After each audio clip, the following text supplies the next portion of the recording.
দিলীপ ঘোষেরও কি জিততে ধর্ম লাগে? দেখুন, ভারতবর্ষ হচ্ছে ধর্মের দেশ, যুগ যুগ ধরে চলে এসছে। তখন রাজনীতি অন্যরকম ছিল, এখন রাজনীতি অন্যরকম। ধর্মকে ছেড়ে এখানে কেউ থাকতে পারবে না, ধর্ম ছাড়া কিছু হবেও না। স্বামী বিবেকানন্দ বলছেন এখানে এই দেশেতে মা কালী পাঁঠা খাবে, বাবা ডুমরু বাজাবে। তো সেই জন্য ওটা খারাপ কিছু না, ওটা থাকা উচিত, কিন্তু ধর্মকে আপনি কিভাবে ব্যবহার করবেন তার উপর নির্ভর করছে। কেবল রাজনীতির কাজে, কেবল ভোটের কাজে ব্যবহার করতে গেলে সমস্যা হয়, আর সেই সমস্যা কিছু কিছু দেখা যাচ্ছে। দেখুন, ধর্ম রাজনীতির সম্পর্ক আগে ছিল না এটা বললে মিথ্যে কথা বলা হবে, কিন্তু বিজেপি এসে এই বাংলাকে আগল ভেঙে দিয়েছে। ধর্ম আর রাজনীতি হাতে হাত ধরে দৌড়চ্ছে রাজপথ ধরে খুল্লাম খুল্লা। তার আগে কি অধার্মিক কাজ ছিল সব নাকি? মমতা ব্যানার্জির ভাষণ, সিপিএমরা যেত না, খোলাখুলি যেটা ঠিক সেটা খোলাখুলি করা উচিত। লুকিয়ে করবো কেন? দম থাকলে সামনে বলো। আমরা রাম মন্দিরকে সাপোর্ট করি, খোলাখুলি বলেছি। আবার কেউ রাম মন্দির দেখে আসছেন কিন্তু সাপোর্ট করেন না। আমরা কুম্ভকে সাপোর্ট করি, স্নান করি, কেউ মৃত্যু কুম্ভ বলছেন, আবার রাত্রেবেলা গিয়ে স্নান করে আসছেন। এইটা ঠিক না, এই চালাকিটা। এটা দেশের স্বার্থে, এই দেশের ভূমির সঙ্গে যুক্ত আছে, সেটা আমরা করব। আর করেছি ঠুকপিটে, লোক তাই সাপোর্ট করেছে আমাদেরকে। কেন দম তাকে বলুন, শুয়ে আসি। আমরা ধর্মবাদ দিয়ে কিছু করি না, অধার্মিক কাজ করি না। আমরা নিজের জীবনে উন্নয়ন করেন, এই এতগুলো ফ্লাইওভার বানিয়ে দিয়েছি, এতগুলো শিল্প এনেছি, ধর্মের দরকার হয় কেন বিজেপির? ধর্ম ছাড়া আমার চলবেই না। উন্নয়ন তো করতে মানুষের চাঁদানোর জন্য, জীবনের প্রয়োজনের জন্য করতেই হবে। সে তো পশুরও তো লাগে, খাবার লাগে না? মানুষ আর পশু নাকি? আমাদের ধর্ম বলেছে আহার নিদ্রা ভয়মৈথুনঞ্চ সামান্যম এতৎ পশুভি নারাণাম ধর্ম হি তেসাম অধিকো বিশেষ ধর্মেন হীন পশুভি সমানা। যারা ধর্ম চলবে না বলে, ধর্ম মানে না, তাকে আমরা পশু মনে করি। আর খোলাখুলি বলে আমাদের শাস্ত্র বলেছে, আমরা মানি এটা। এটা তো ব্যক্তিগত ধর্ম, আমি মানবো কি মানবো না, আমি কোন ধর্মাচরণ করব, সেটা তো আমাকে রাজনৈতিক দল ঠিক করে দেবে না। না, কেন ঠিক করবে? কেউ বাধাও দেবে না। বাধা দিচ্ছে তো, তাই অভিযোগ। কে কোথায় বাধা দিলাম? কাউকে মসজিদ বানাতে বাধা দেওয়া হয়েছে না? গির্জা বানাতে নাকি সভা সমিতি বলেছে তো? শাখা সংগঠন তারা তাদের রাজনীতিতে সংবিধান মেনে আমরা কাজ করি, এবং আমাদের পার্টির একটা সংবিধান আছে, তাতে কোথাও বলতে পারো না আমাদের সংবিধানের সঙ্গে কন্ট্রাডিক্টরি কিছু আছে, সেটা নিয়ে চলে। বাকি কে কি বলছে তার দায় আমাদের আছে নাকি? রাজনীতি আর ধর্মের সম্পর্ক কি? ধর্মই রাজনীতিকে সঞ্চালিত করবে, তাহলে ধর্মরাজ্য হবে, যেটা গান্ধীজি বলেছেন। ধর্মরাজ্য বলেছেন ন্যায়। ধর্ম মানে কি? টিকা তিলক নামাজ নয়, ধর্ম মানে ন্যায়, নীতি, নৈতিকতা। সেটা বিজেপি মনে করে। বাস্তবে প্রচারে গিয়ে আপনারা এই ন্যায় নীতি বোঝান না তখন জয় শ্রীরাম বোঝান? জয় শ্রীরাম বললেই তো বোঝা যাবে না। জয় শ্রীরাম তো কোনো ধার্মিক স্লোগান নয়, এটা রাজনৈতিক স্লোগান। যারা বুঝতে ভুল করেন তারা প্যাঁচে পড়ে যান। ভগবান রামচন্দ্র, তাকে কেউ ভগবান হিসাবে দেখছে? আমরা তো রাজা রাম দেখি। তার 14 বছরের নাম দেখুন, সব রাজা ছিলেন, তিনি সুশাসন দিয়েছেন। রাম রাজ্যের কথা আর গান্ধীজি বলে গেছেন, তখন মমতা ব্যানার্জিও ছিলেন না, আমরাও ছিলাম না, বলে গেছেন। তো তিনি যদি বললে অপরাধ না হয়, আমরা বললে অপরাধ কেন হবে? তো রামচন্দ্র হচ্ছেন উদাহরণ, একজন নৈতিকতার শ্রেষ্ঠ উদাহরণ। মর্যাদা পুরুষোত্তম বলা হয় তাকে। তাকে যদি কেউ ফলো করে তাদের ক্ষতি কি আছে? যারা পারে না ফলো করতে, অনৈতিক লোকেরা, সমস্যা তাদের, আমাদের কোনো সমস্যা নেই। রাম থেকে কালীতে শিফট করতে হলো কেন? তো বাংলায় এলে তো কালী বলতে হবে। চালু কথা আছে, যেখানে বাঙালি সেখানে মা কালী, সেখানে পাঁঠা বলি। তো বাংলায় তো কালীকে বলতেই হবে, পাঁঠাও খেতে হবে, মাছও খেতে হবে, খাচ্ছি আমরা। কিন্তু আমাদের আইডিওলজি তো ঠিক জায়গায় আছে। রাম আমাদের আদর্শ পুরুষ। এটা বুঝতে দেরি হলো যে বাঙালি মানে কালীও বলতে হবে। না, আমরা তো কালী মন্দিরে যেতাম, কালী পুজো করতাম, কিন্তু আমার মনে হয় ওদিক থেকে আওয়াজ উঠছে, এদিক তো আওয়াজ দেওয়ার দরকার আছে, আমরাও দিলাম। কারণ কালী হচ্ছেন ধার্মিকভাবে আধ্যাত্মিকতার প্রতীক। রামচন্দ্রকে তার সঙ্গে কম্পিটিশন করা যায়। রামচন্দ্র রাজা, রাজনৈতিক ব্যক্তিত্ব, তিনি মানুষ হিসেবে নৈতিকতা শিক্ষা দিয়েছেন।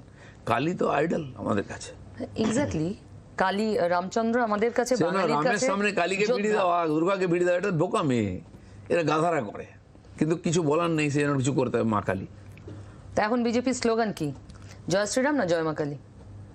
জয় শ্রীরাম, জয় মা কালী, জয় মা দুর্গা, সব বলবো। ডক্টর শ্যামাপ্রসাদ মুখার্জি জিন্দাবাদ। আমরা তো বিধান রায়কে সম্মান করি। আমরাই নিয়ে এসেছি সর্দার বল্লভভাই প্যাটেলকে, আমরা গান্ধীজিকে মানি। কংগ্রেসের সম্পদ নয় তো। যারা রাষ্ট্রের জন্য কাজ করেছেন, যেখান থেকে আমরা প্রেরণা পাই, সেটাকে মানবই আমরা। ধর্মের সিঁড়ি বেয়ে আপনারা ক্ষমতায় আসবেন এবার 26-এ? ধর্ম আমরা ছাড়বই না, সিঁড়ি বই না বই, আমরা তো উন্নয়নের সিঁড়ি বেয়ে উঠছি। নাহলে 20টা রাজ্য আমাদের ভোট দিয়ে জিতিয়ে লোক 3 বার মোদিজিকে জেতালো, এত বলার পরেও। কিন্তু বাংলা এটা প্রত্যাখ্যান করছে, এটা কোথায় প্রত্যাখ্যান করলো? এক ধাক্কায় 3 থেকে 77-এ গেছি। ছোট্ট একটা ধাক্কা দিয়ে কমে আবার 150 পার হয়ে 67 যাবে। হয়ে গেল। ও তো আপ ডাউন। টিএমসির কত জন লোক এসেছিল আমাদের কাছে ভোটের আগে, মন্ত্রীরা চলে এসেছিল ঝাঁকে ঝাঁকে।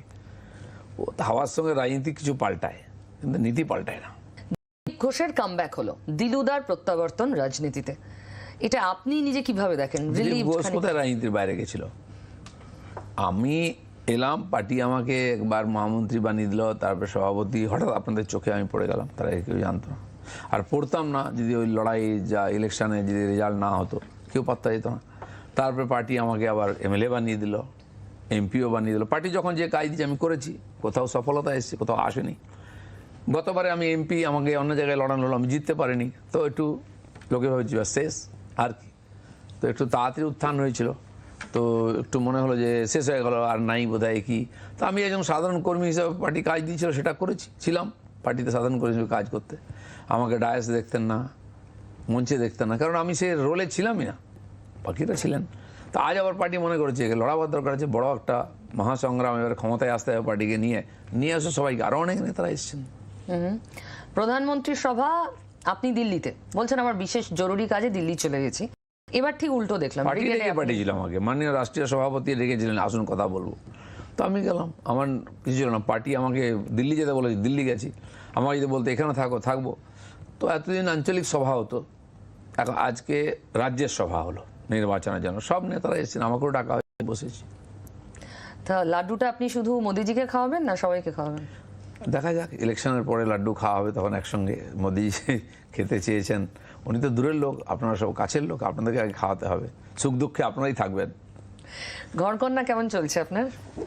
ঘর কন্যা এইসব কোনোদিন আমি দেখিনি, এখনও দেখি না। এই ছিলাম খড়গপুরে, ফিরেছি আপনাদের সঙ্গে দেখা করতে, স্ত্রীর সঙ্গেও দেখা হলো, থাকলাম, খাইলাম, ঘুমলাম, কাজ করছি। আমার জীবনে খুব বেশি কিছু পরিবর্তন হয়নি, কারণ বাড়িতে এসে যেরকম দু একদিন থাকতাম, আগে একা থাকতাম, তারপর মা এলেন, তারপরে স্ত্রী এলেন, খোঁজখবর একটু, এখন ফোনে কথা হয়ে যায়, কিছু প্রয়োজন, বাকি আজ ইট ইজ। কিন্তু রিঙ্কুদির মনে তো খুব দুঃখ, প্রার্থী পদ পাচ্ছেন না। যারা নিজেকে প্রার্থী ভেবে নিজের, তাদের তো দুঃখ হবেই। এরকম অনেকে দুঃখের মধ্যে আছেন, এটা প্রত্যেক ইলেকশনে হয়। আবার স্বাভাবিক কর্মীরা নিজেদের পার্টিকে কাজে জেতাবার জন্য লেগে পড়েন, কোথাও কম হয়, কোথাও বেশি হয়। যত নির্বাচনে জেতার সম্ভাবনা বাড়ে, তত ক্ষোভ বিক্ষোভ বাড়ে। আর হয়, আপনি ভাবুন না, 16 সালে আমরা প্রার্থী খুঁজে পাচ্ছিলাম না, তখন আমি প্রেসিডেন্ট, আমাকে লড়ানো হলো, লড়লাম, তো কেউ লড়তে চায় না, কেন জেতা যাবে না। তার গতবারের ইলেকশন 21-এ আবার সেই মারামারি, হাজার হাজার লোক চলে এসছে, একটা 5-7 জন করে ক্যান্ডিডেট। সেবারে ক্ষোভ বিক্ষোভ কিছু হয়েছিল, তখন লোকেরা নতুন ছিল, এখন পুরনো হয়ে তারা মনে হয় যে আরে অত বছর কাজ করলাম, আমারও ক্যান্ডিডেট হওয়া উচিত। অস্বাভাবিক কিছু না, তো তাতে আশা ছিল, আশা পূরণ না হলে একটু মন তো খারাপ হবেই। একটু রিঙ্কুদির কথাটা শুনি। 5 ছেলে, 3 ভাই, আবার ভাইরা ভাই, মানে একই পরিবারে 4 জন পেয়েছে, আবার তাদের রাইট হ্যান্ড, লেফট হ্যান্ড, আরও কত হ্যান্ড কোথায় কোথায় পেয়েছে। আমার নিউ টাউন বিধানসভাতে সবার কথা আমি বলছি, ঠিক আছে? যাকে ক্যান্ডিডেট করেছে সে বারবার সেই এই দল ওই দল করেছে, তারপরে তাকে কেন দেওয়া হচ্ছে? এতদিনের সময়টা যে আমি ইনভেস্ট করলাম, তাহলে কি পেলাম? একটা সঠিক মানুষ সঠিক সিদ্ধান্তই জীবনে নেয়, জানি তো, জানি না, এখন নিজেকে নিজের রিগ্রেট হচ্ছে।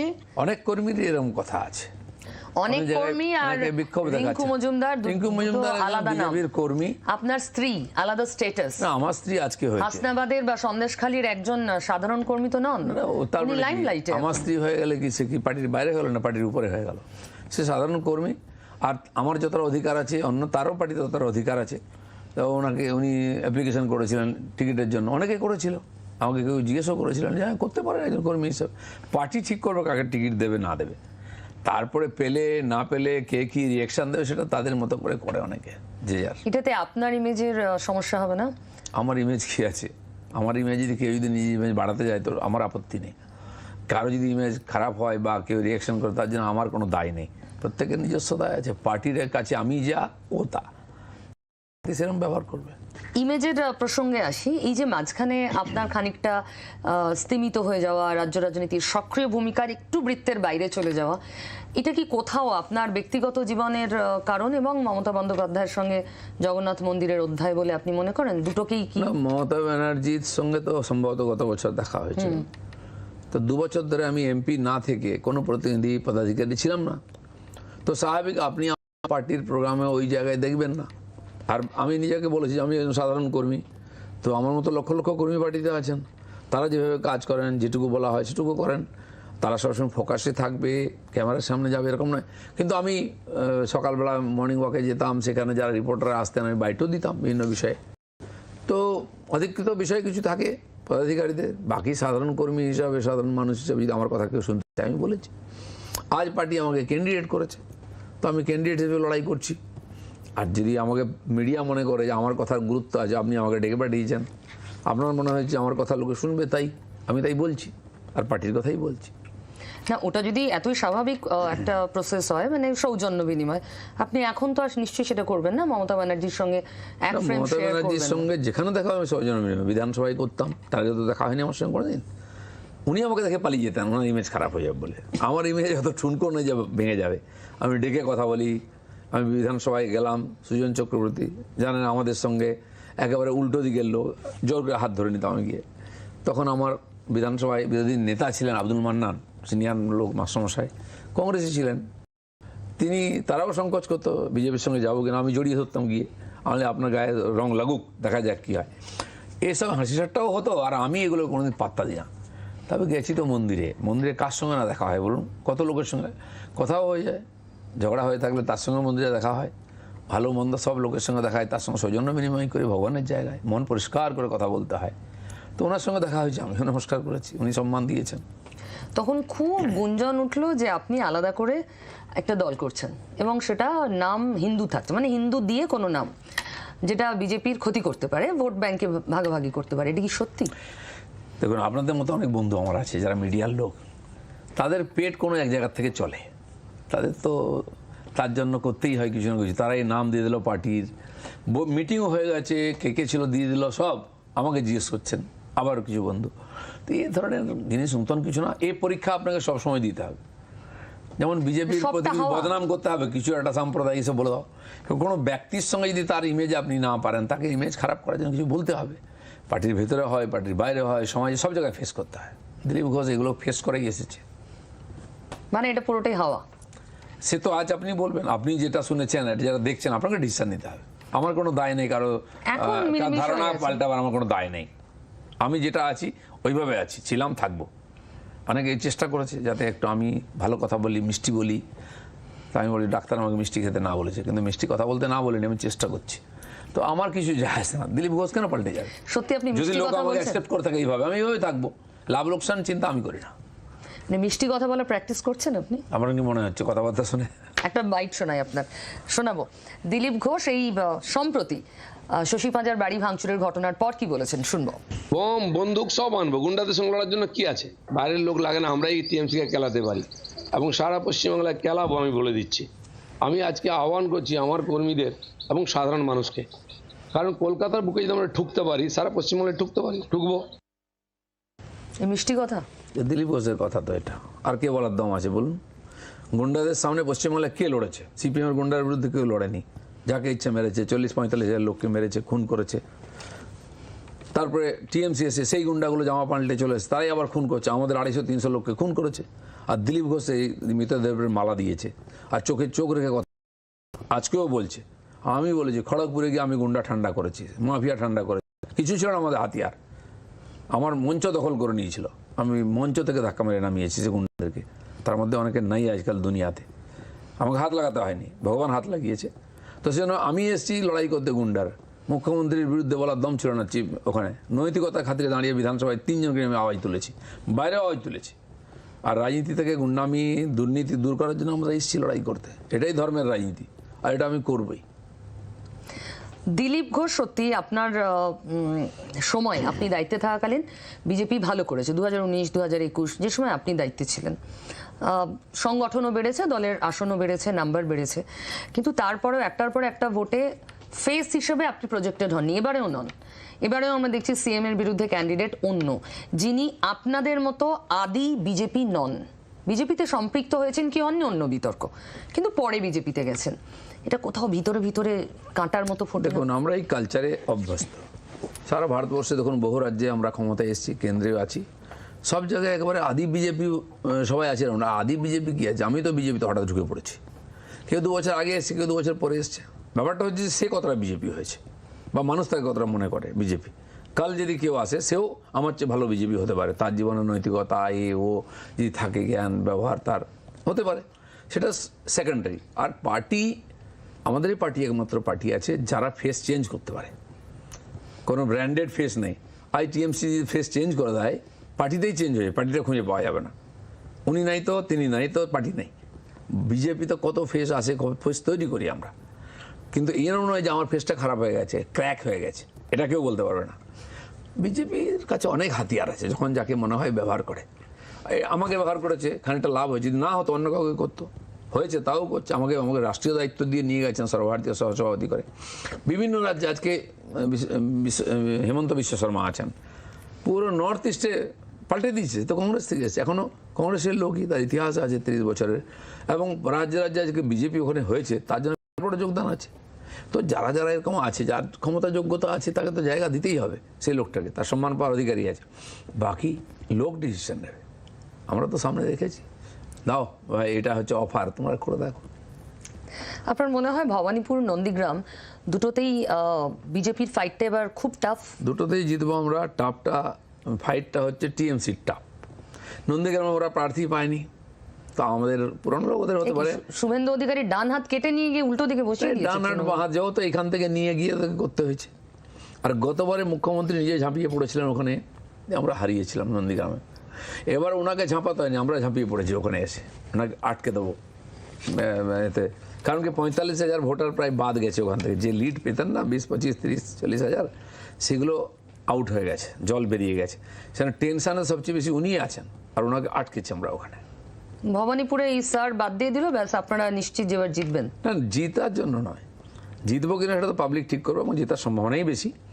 কিন্তু প্রশ্ন হচ্ছে যে এক একটা বিধানসভাতে 20-25% ভোটার বাদ গেছে। ভাবুন তো, এই সরকারটা কাদের ভোটে জিতে এসেছিল?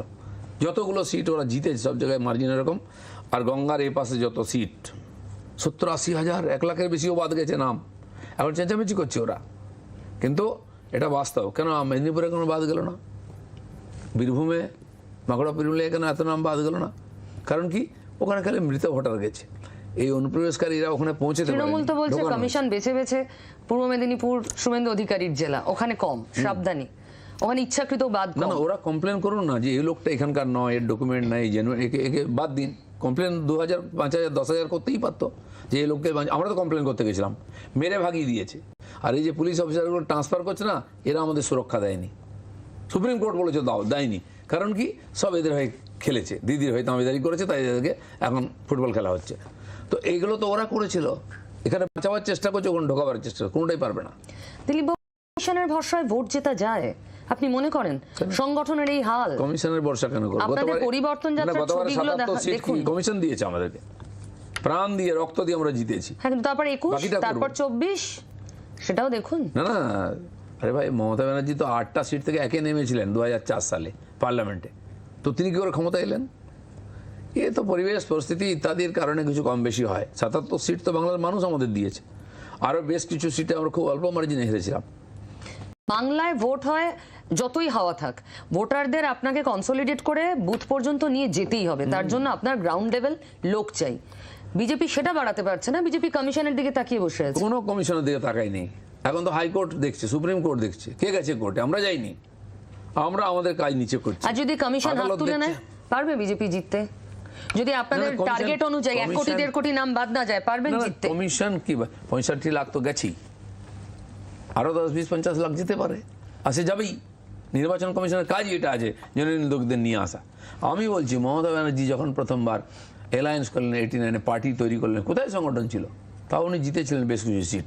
পরবর্তীকালে তাই হয়েছে, পরপর। হ্যাঁ, পরে সিপিএম ভাঙতে ভাঙতে, কংগ্রেস ভাঙতে ভাঙতে ঢুকে পড়েছে, তাই ওনার সংগঠন হয়েছে। উনি কবে সংগঠন করলেন? করেননি।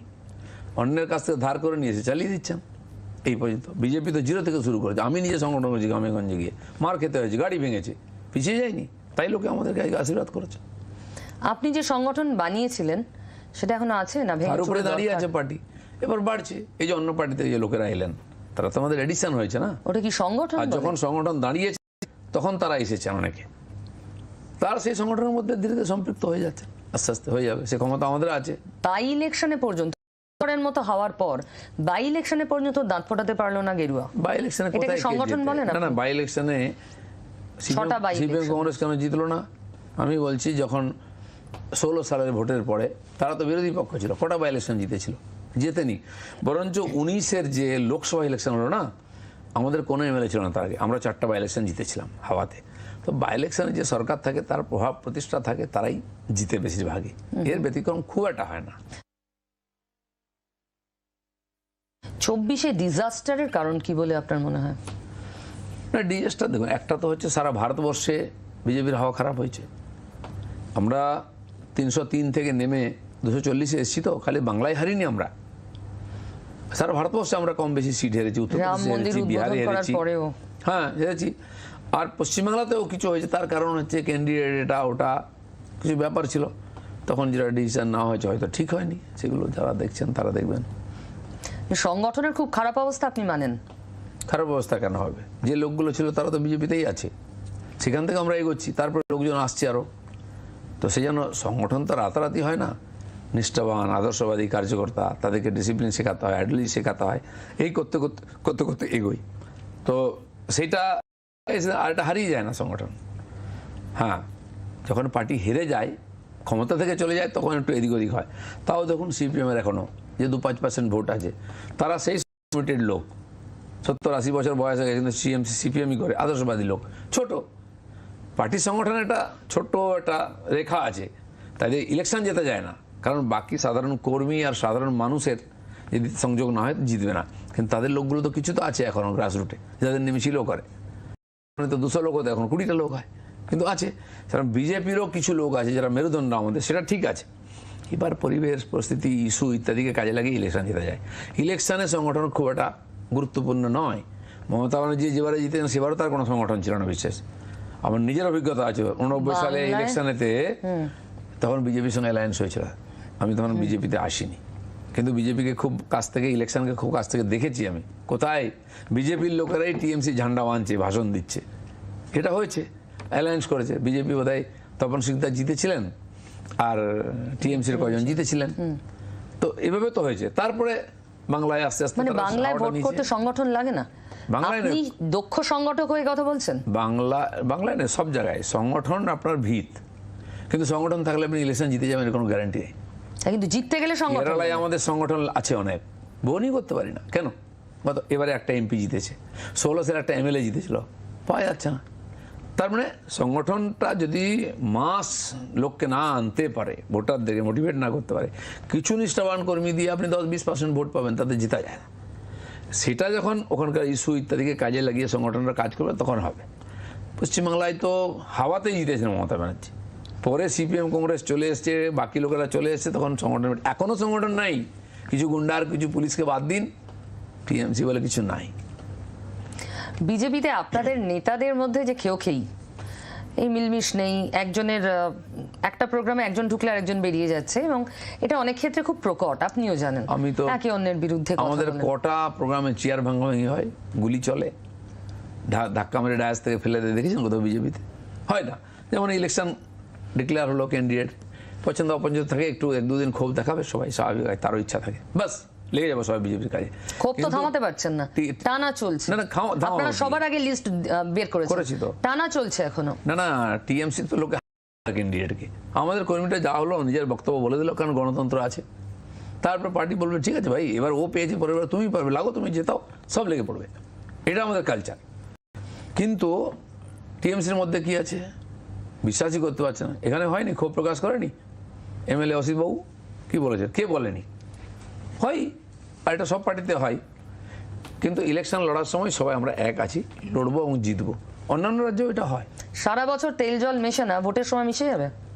মিশেই আছে তো, এটা তো দৃষ্টি দোষ, আপনাদের দেখতেই পান না। বিধান যেখানে পার্টি বলে সবাইকে আসতে আসে, সবাই এক জায়গায় বসবো কেন? আমরা এত বড় রাজ্যে সবাই মিলে ঘুরে বেড়াচ্ছে, কিছু না কিছু কাজ করছে। ব্রিগেড হলো, বললো ব্রিগেডে সবাই থাকুন, সবাই থাকলো, নাহলে সবাই নিজের মতো সভা করছে, ঘুরছে, যাচ্ছে, জেলায় জেলায় প্রবাস করছে, চলতেই থাকে। শ্রমিক ভট্টাচার্য সভাপতি না হলে আপনার প্রার্থী হওয়া হতো? সেটা আমি জানি না, আমি প্রার্থী হতাম কিনা, উনি প্রেসিডেন্ট হতেন কিনা, এ তো আলোচনা করে লাভ নেই, না হলে হতো কি না আমি বলতে পারছি না। কারণ পার্টি আমাকে এরা যতগুলো ইলেকশন আমি এসছি, আমি এমএলএ হলাম, 3 বছর জিতে না যেতে এমপি করে দেওয়া হলো। সেবারেও বলা হয়েছিল যে ভাই আমি প্রচার করবো, প্রেসিডেন্ট আছি, এমপি আছি, আমার আর ভোটে দাঁড়াবার দরকার নেই। আবার 24 আমার ভোটে দাঁড়া করানো হলো, পরে 26 আবার ভোটে দাঁড়া করানো হলো, না আর কি আছে। শ্রমিক ভট্টাচার্য সভাপতি হওয়ার পর দলে কোনো পরিবর্তন কিছু এসেছে? না, কোনো ব্যক্তির জন্য খুব বেশি পরিবর্তন হয় না। পরিবর্তন আপনারা দেখেছেন আমার সময়, কারণ তখন দল ছোট ছিল, দেখা যেত না। দেখা গেল হঠাৎ যে বিজেপিটা বোধহয় শুরু হয়নি, তার আগে শ্রমিকদের মতো রাহুলদার মতো লোকেরা কাজ করেছেন, অনেকে আছেন। তো সেটাকে আমরা একটা গতি দিলাম, মানে ঘর থেকে রাস্তায় নিয়ে আসা হলো, হ্যাঁ, গলি থেকে ফুটপাতে থেকে রাজপথে চলে এলো, লড়াই ঝগড়া হলো, তখন ভিজিবল হলো। এখানে মারপিট না করলে, ধাক্কাধাক্কি ভাঙাভাঙি না করলে খবর হয় না, খবর নাহলে দেখাও যায় না। তো বাকি তো সেই পার্টি আছে, পুরনো লোকের হাতে গেছে, ভালোই হবে আশা করছি। দলের বসে যাওয়া কর্মীরা, রিতেশ তিওয়ারি অন্যতম উদাহরণ, তারা আবার ফোরফ্রন্টে ভোটের ময়দানে। না, বসে যায়নি, সেই সময় কিছু মতান্তর হয়েছিল, কিছু লোকের সাসপেন্ড করেছিল পার্টি, মনে হচ্ছিল এরা বোধহয় মেনে নিচ্ছে না, থাকলে গন্ডগোল হবে। আবার সবাইকে নিয়ে নিচ্ছে পার্টি, ক্যান্ডিডেট করে দিয়েছে, কারণ তাদের কন্ট্রিবিউশন পার্টি জানে, এরা এত বছর পার্টি করেছে, দাঁড় করে রেখেছে, তাদেরকে দরকার আছে এখন সামনে রাখার, তাহলে পুরনো কর্মীরা উৎসাহিত হবে। তো যেন কিছু লোক থাকে সবসময় কাজ করে বছর ধরে, কিছু লোক ওকেশনই কাজ করে। তো অনেকে দেখবেন এবারে নির্বাচন এসে গেছে, অনেকে গা গরম লাফিয়ে পড়বে, এসে বলছে দাদা কী করতে হবে বলুন, এরকম লোকই বেশি থাকে। কিন্তু নিষ্ঠাবান, আদর্শবান, ডিসিপ্লিন কার্যকর্তা খুব মুষ্টিমেয় হন, তাদেরকে সারা বছর ট্রিটমেন্ট করে তাদেরকে ঠিক রাখতে হয়। তারা অ্যাক্টিভ থাকলে পার্টি অ্যাক্টিভ থাকে। আপনার কেন্দ্র খড়গপুর সদর ছাড়া বাকি কোথাও এই ভোটে আর কোনো দায়িত্ব পাচ্ছেন? দায়িত্ব না, হয়তো প্রচার করতে আমাকে বলতে হবে, বলবেন কোথাও যেতে পারি সভা টভা করতে, বাকি নিজের জায়গায় আছি। আর এই সময় সঙ্গে থাকবেন আপনার সহযোদ্ধা, ঘরে বাইরে সহকর্মী রিঙ্কুদি? ও চাইলে ওকে নিয়ে যাবো প্রচার করতে কর্মী হিসাবে। বাকি নির্বাচন আমি একদিন রাজনীতি একাই করেছি, তো উনিও একা করেছেন। তো ওনার যদি মনে হয় যে আমি গিয়ে প্রচার করবো, যাবো ওখানে, উনি আর বাকি কর্মীদের সঙ্গে কাজ করবেন, গিয়া আপত্তির কিছু নেই। দিলীপ ঘোষের সঙ্গে মমতা বন্দ্যোপাধ্যায়ের যোগাযোগ, যেরকম আমরা দেখলাম যোগাযোগ ছিল বলেই জগন্নাথ মন্দিরের উদ্বোধনে আপনার উপস্থিতি, এখনো আছে যোগাযোগ? আমার সঙ্গে বিধানসভায় যতদিন ছিলাম 3 বছর দেখা হতো, উনি তো বিধানসভায় কম যেতেন, কখনো অকেশনে দেখা হলো।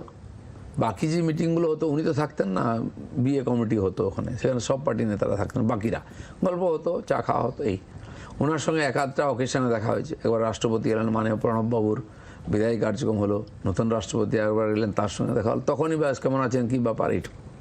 বাকি আমার দরকার হয় না যোগাযোগ রাখার, বা ওনারা আমন্ত্রণও করতেন না সব জায়গায়, যাওয়ার প্রশ্ন নেই। ওইখানে সংযোগবশত মন্দির হলো, মন্দিরে আমাকে ডেকেছেন চিফ সেক্রেটারি, আমি গেলাম।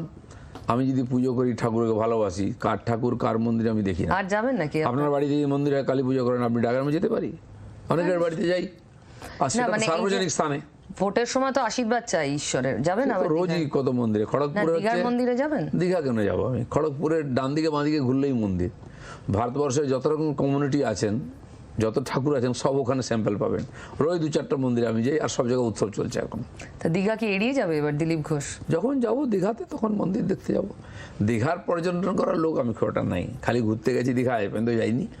ওখানে কোনো প্রোগ্রাম হতো, তো ওখানে হয়তো গেছি, এখান থেকে আবার দূর থেকে ফিরবো, রাত্রে থেকে গেলাম, সকালবেলা একটু হাঁটাহাঁটি করলাম, লোকের সঙ্গে দেখা হয়ে গেলো, চলে এলাম, ব্যাস, এর বেশি না। এই যে মেন টার্গেট তৃণমূল, মমতা ব্যানার্জি, তাকে সরাবেন, তারপরে ক্ষমতায় আসবেন, এইটা করতে গিয়ে আমরা কয়েক বছর ধরে যে শব্দটা খুব পরিচিত হয়ে শুনছি, বিজেপি বাংলা পায় না, তার কারণ বিজেপি বাংলা চায় না। যা বলে মুখে বলে, আসলে টেবিলের তলায় সেটিং। কি বলবেন, আপনার বিচার? না, এখন যেটা আপনি বললেন যে নির্বাচন কমিশন থেকে জিতে যাবেন, তার মানে বিজেপি চেষ্টা করছে, এটা আপনি বিশ্বাস করেন কোনোভাবে? এই যে এত কার্যকর্তা আমাদের বাইরে থেকে আসেন, সর্বভারতীয় দলের, এই বহিরাগতরা এসছে, বাইরেরা আসছে, প্রাইম মিনিস্টার প্রায়ই আসছেন, বলে ডেলি প্যাসেঞ্জারি করছে। কে বলছে? টিএমসি নেতারা, কুণাল ঘোষের মতো লোকেরা। তার মানে আমরা পুরো গুরুত্ব দিচ্ছি, যাচ্ছি আসছি, ডেলি প্যাসেঞ্জারি করছি। অমিত শাহজি, মাননীয় প্রধানমন্ত্রী, অন্য নেতারা, আমাদের অতি সম্প্রতি আমাদের সর্বভারতীয় সভাপতি এলেন, তাকে হেলিকপ্টার নামতে দিল না এতে ইসলামপুরেতে, তাকে বিহারে নেমে গাড়ি করে আসতে হলো। তার মানে ভয় আছে, এলে গালাগালি দেবেন, আটকাবার চেষ্টা করবেন, নাহলে গালাগালি দেবেন। তার মানে আমরা সিরিয়াস আছি, তো লড়াই করছি, তো লড়াইতে কিছু খামতি নেই। বাকি যা ক্রিয়াকলাপ ব্রিগেড কে করলো এবারে আমরাই করেছি, আর কারো দমও নাই বোধহয় করে। না, সামনে ব্রিগেড, কিন্তু এজেন্সি ওই হই হই করে ন্যারেটিভ তৈরি করে, রাঘব বোয়ালদের ন্যারেটিভ। আসলে চার্জশিটে কোনো রাঘব বোয়ালের নাম 10-12 লাখ লোক এসে জমা হয়ে গেল, যদি লোক না থাকে, সংগঠন না থাকে, সিরিয়াস না থাকি, লোকগুলো কি ওখানে মেলা দেখতে এসেছিল? এনেছি তো আমরা। টিএমসি লোককে আনুক না বোকা 10 লাখ বানাচ্ছে। লোক, না টিএমসি 10 লাখ লোক নিয়ে আসুক না, সিপিএম তো কতবার অর্ধেক ভরাতে পারে। ব্রিগেডে 10 লাখ লোক এমনি ধরে না দিলীপ বাবু, মানে আরে 10 লাখ 5 লাখই আপনাদের হলো, আমি মেনে নিলাম আপনার কথা। কে গুনে সে দেখেছে? লাখের গল্পে আমরা 5 গেলাম লাখ কি না। 10 লাখ কে গুনে দেখেছে বলুন? ব্রিগেড ভর্তি করাটা উদ্দেশ্য ছিল। 2 লাখ লোক হয়ে গেলে আর তো আমি 50 লাখ বললো একই, আর বোঝা যায় না কত লোক হয়েছে, সেটা অন্য জিনিস। কিন্তু লোক তো এসেছে, ভরে দিয়েছে ব্রিগেডকে, তো পার্টি নেই, সংগঠন নেই, ইচ্ছা নেই, এই প্রশ্নের উত্তর তো ওখানেই পাওয়া গেছে। কেন্দ্রীয় এজেন্সিগুলোর চার্জশিট যদি দেখেন, এই নিয়োগ দুর্নীতি মামলায় যেটাতে পার্থবাবু মেন অ্যাকিউজড, আমরা দিনের পর দিন শুনে গেলাম যে মাস্টার মাইন্ড অন্য কেউ, তার অবধি যেতে হবে। কত কাকু টাকুদের নাম শুনলাম। ফাইনাল চার্জশিট, তার উপরে সাপ্লি চার্জশিট জমা হয়ে গেল, সেখানে পার্থ চ্যাটার্জির ওপরে কোনো নাম নেই। এখন দেখুন, ডকুমেন্ট ছাড়া তো নাম দিতে পারে না, তাহলে পুরো কেসটাই ফলস। হ্যাঁ সেটাই, তার মানে ডকুমেন্ট নেই, ডকুমেন্ট ন্যারেটিভ আমি জানি না, আমি তো এখানে প্রবক্তা নাই সিবিআই যে বলে দেবো কি ডকুমেন্ট, বা জানিও না, আমার ইন্টারেস্ট নেই জানার, ওদের কাজ ওরা করছে। আমি ইন্টারেস্ট দেখিয়ে বা সিবিআই ইডি দেখিয়ে রাজনীতি করিনি কোনোদিন।